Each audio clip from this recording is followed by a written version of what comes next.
Hello friends, मेरा नाम मोनिका है और आज हम 9th स्टैंडर्ड की फर्स्ट बुक है बिहीव, उसका सेकंड चैप्टर है द साउंड ऑफ म्यूजिक। ये जो चैप्टर है द साउंड ऑफ म्यूजिक, ये 2 पार्ट्स में डिवाइड है और इसका अब हम क्या पहले करेंगे, फर्स्ट पार्ट करेंगे। और जो ये चैप्टर है द साउंड ऑफ म्यूजिक, इसके राइटर है देबोरा कावले। ठीक है फ्रेंड्स, पहले हम इसका जो फर्स्ट पार्ट है उसकी समरी करेंगे और उसके एमसीक्यू करें। जो फर्स्ट पार्ट है उसमें क्या होता है फ्रेंड, एक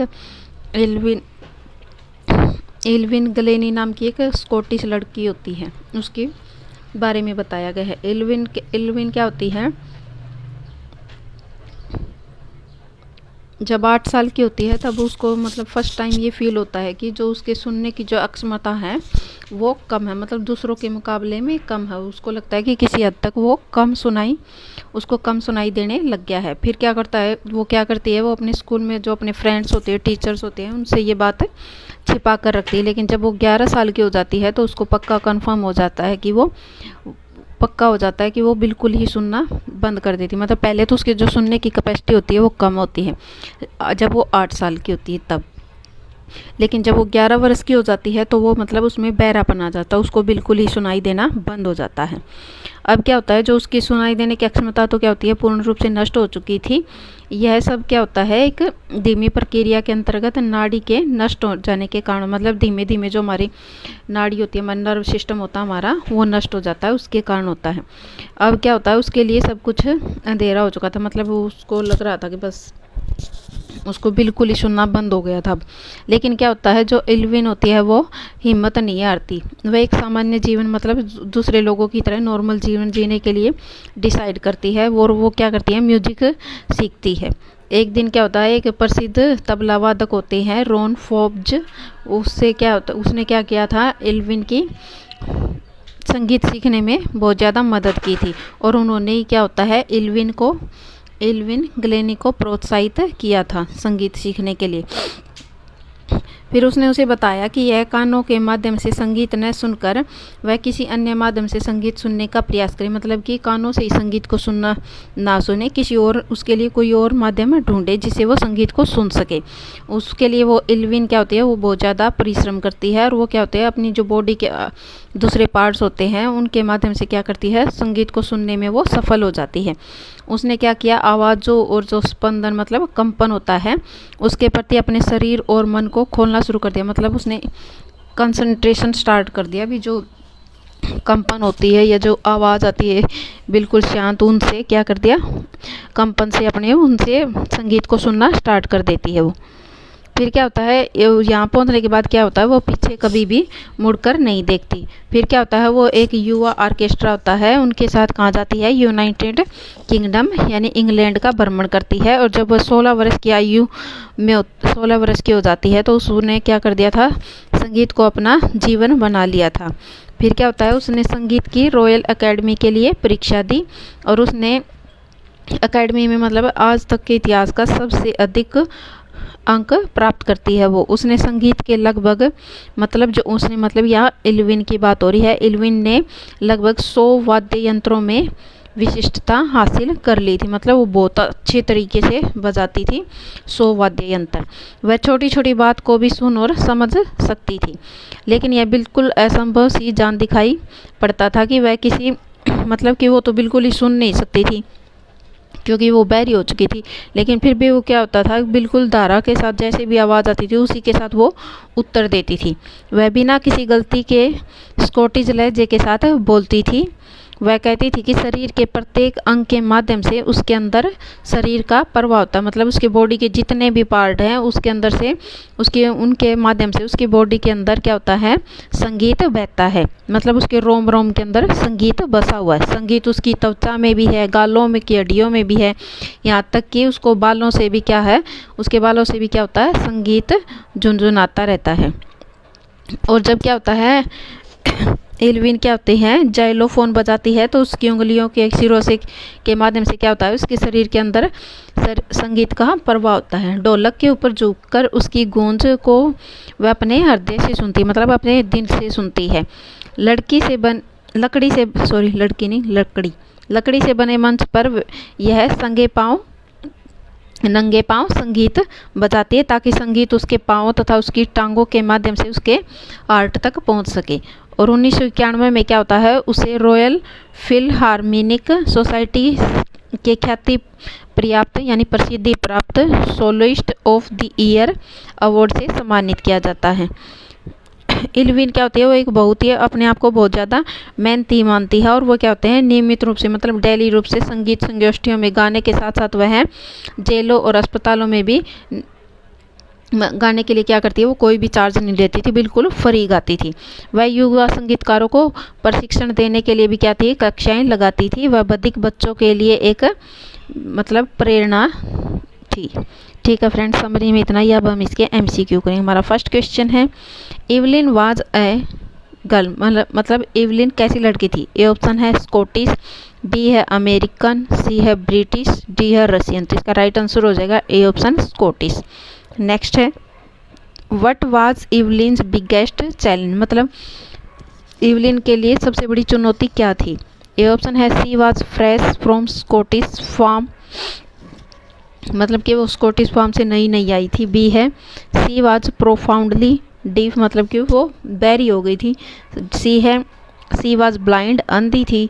डी है सी वाज ए टीनेजर, मतलब कि वो टीनेजर थी। इसका राइट आंसर हो जाएगा second option, she was profoundly deaf. Next question है, how did Evelyn manage her growing deafness, मतलब जो इवलिन होती है, जो उसका बहरापन बढ़ रहा होता है, उसको कैसे मैनेज करती है। ए ऑप्शन है she concealed it from friends and teachers. D है she concealed it from her parents. D है she used it as an excuse. D है she considered it just another challenge, मतलब first में बोला है कि वो अपने दोस्त और टीचर से छुपा लेती है। सेकंड में बोला है कि बी में कि वो अपने पेरेंट्स से छिपाती है। सी है कि वो इसको एक एक्सक्यूज के तौर पर मतलब बहाने के रूप में यूज करती है। डी है she considered it just another challenge, मतलब कि वो इसको अपना दूसरा चैलेंज के रूप में लेती है। तो इसका राइट आंसर हो जाएगा A option she concealed it from parents and teachers. Next question है, at what age did she become fully deaf, मतलब किस आयु में जो इवलिन होती है वो कंप्लीटली डीफ यानी बहरापन आ जाता है उसके अंदर। ए ऑप्शन है 5 ईयर्स, बी है 11 ईयर्स, सी है 10 ईयर्स, डी है 17 ईयर्स। तो इसका राइट आंसर हो जाएगा B option 11 years. Next question है, what did Ron Forbes ask Evelyn to hear the music with, मतलब कि इसमें बोला है कि जो रॉन फोर्ब्स होते हैं वो इवलिन को म्यूजिक को कैसे सुनने के लिए बोलते हैं। ए ऑप्शन है ईयर्स, कानों से। बी है होल बॉडी, पूरे शरीर से। सी है हीयरिंग एड्स, मतलब जो सुनने के जो साधन होते हैं उनसे। डी है आइज, आँखों से। तो इसका राइट आंसर हो जाएगा बी ऑप्शन होल बॉडी, मतलब पूरे शरीर से। नेक्स्ट क्वेश्चन है, why did Evelyn and up becoming deaf. A option है ड्यू टू एन एक्सीडेंट, मतलब एक्सीडेंट के कारण। बी है ड्यू टू जेनेटिक डिसऑर्डर के कारण। सी है due to gradual nerve damage, जो नाड़ियाँ होती हैं उनके धीरे धीरे ख़त्म होती रहती है और डैमेज होने के कारण। डी है नन ऑफ दीजिए इनमें से कोई। तो इसका राइट आंसर हो जाएगा due to gradual nerve damage. Next question है, what advice did Forbes offer that helped Evelyn, मतलब जो फोर्ब्स होते हैं वो कौन सी सलाह देते हैं इवलिन की हेल्प करने के लिए। ए ऑप्शन है he told her to read lips, की वो जो इंसान सामने वाला बोलता है तो उसके होठों से समझने की कोशिश करे कि वो क्या बोल रहा है, तो सामने वाले के होठों को पढ़े। बी ऑप्शन है he told her to sense music instead of hearing, वो बोलते हैं कि जो म्यूजिक को है तुम उसको महसूस करो, उसको सुनने की बजाय। सी है he told her to keep trying and working hard, कि वह कोशिश करती रहे और कठोर मेहनत करे। डी है he told her to touch the person's lips, मतलब कि वो उसको बोलते हैं कि जो व्यक्ति बोल रहा है उसके लिप्स को टच करे। इसका राइट आंसर हो जाएगा B option he told her to sense music instead of hearing. Next question है, what did the head mistress advise Evelyn's parents, जो स्कूल की प्रिंसिपल होती है वो इवलिन के पेरेंट्स होते हैं उनको क्या सलाह देती है। ए ऑप्शन है दे शुड विड्रॉ हर, मतलब कि वो उसको स्कूल से निकाल ले। बी है they should shift her to another school name from the school, मतलब कि वो उस स्कूल से निकाल कर दूसरे स्कूल में ले जाए। सी है they should teach her at home, कि वो उसको घर पे ही पढ़ाए। डी है they should take her to a specialist doctor, मतलब कि वो उसको एक स्पेशलिस्ट डॉक्टर के पास लेकर जाए कानों के। तो इसका राइट आंसर हो जाएगा D option, they should take her to specialist doctor.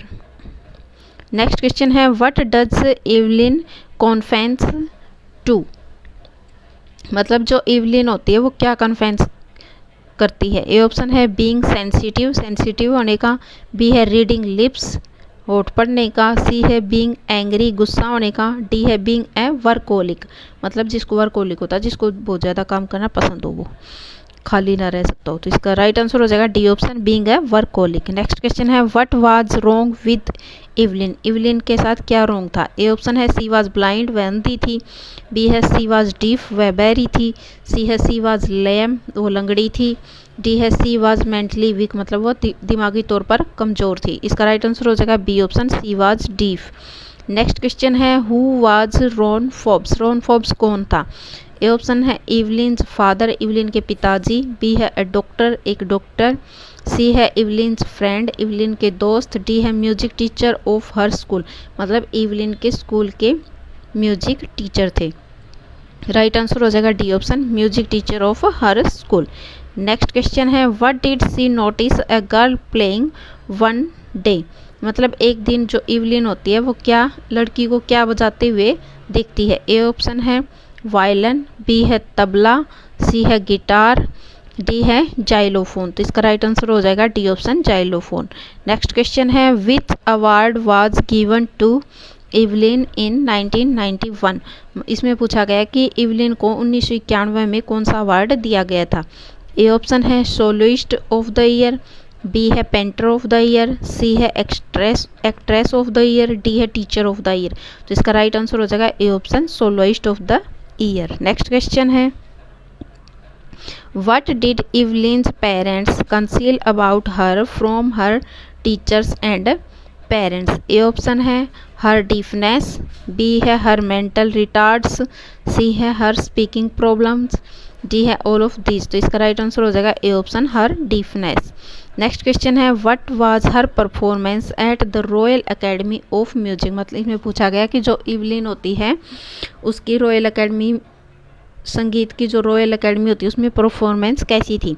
A option है सी कुड नॉट क्वालिफाई, वह पास नहीं कर पाई थी। बी है सी गेव ए नॉर्मल परफॉर्मेंस, मतलब कि उसने एक साधारण परफॉर्मेंस दी थी। सी है she scored one of the highest marks in the academy, मतलब कि उसने सबसे ज़्यादा मार्क्स स्कोर किए थे। डी है she left her studies in the mid term history of the academy, मतलब कि वो साल के बीच में ही पढ़ाई छोड़ देती। तो इसका राइट आंसर हो जाएगा C option, she scored one of the highest marks in the academy. Next question है why did the crowd jostle at the station. A option है टू गेट फ्री फूड, मतलब स्टेशन के ऊपर जो भीड़ थी क्यों इकट्ठा हुई थी, क्यों क्राउड वो कर रही थी, जोस्टल कर रही थी। ए ऑप्शन है to get free food, free में भोजन पाने के लिए। बी है to listen to Evelyn's music, Evelyn का म्यूजिक सुनने के लिए। सी है to get position for the train. D है टू सी द ट्रेन। इसका राइट आंसर हो जाएगा हमारा C option, to get position for the train. Next question है what was Evelyn not going to give up, मतलब जो Evelyn होती है वो किससे हार नहीं मानना चाहती थी। ए ऑप्शन है हर स्ट्रगल टू डीफनेस, मतलब जो बहरेपन के साथ उसका जो संघर्ष चल रहा था उससे। बी है her hope for becoming a great musician, मतलब कि एक महान संगीतकार बनने से की जो उसकी आशा थी उससे। सी है her ambition in life. D all of these. तो इसका राइट आंसर हो जाएगा D option, all of these. ये हमारा लास्ट क्वेश्चन है friend. How did Evelyn manage her growing deafness, ये रिपीट हो गया फिर से। इसका फर्स्ट ऑप्शन है she concealed it from friends and teachers. Second है she concealed it from her parents. Third है she considered it just another challenge. Fourth है she used it as an excuse. इसका राइट आंसर हो जाएगा first option, she concealed it from friend and teachers. Okay friends, आज के लिए इतना ही। मिलते हैं नेक्स्ट वीडियो में। अगर वीडियो पसंद आए तो चैनल को लाइक करें, शेयर करें, सब्सक्राइब करें। Thank you.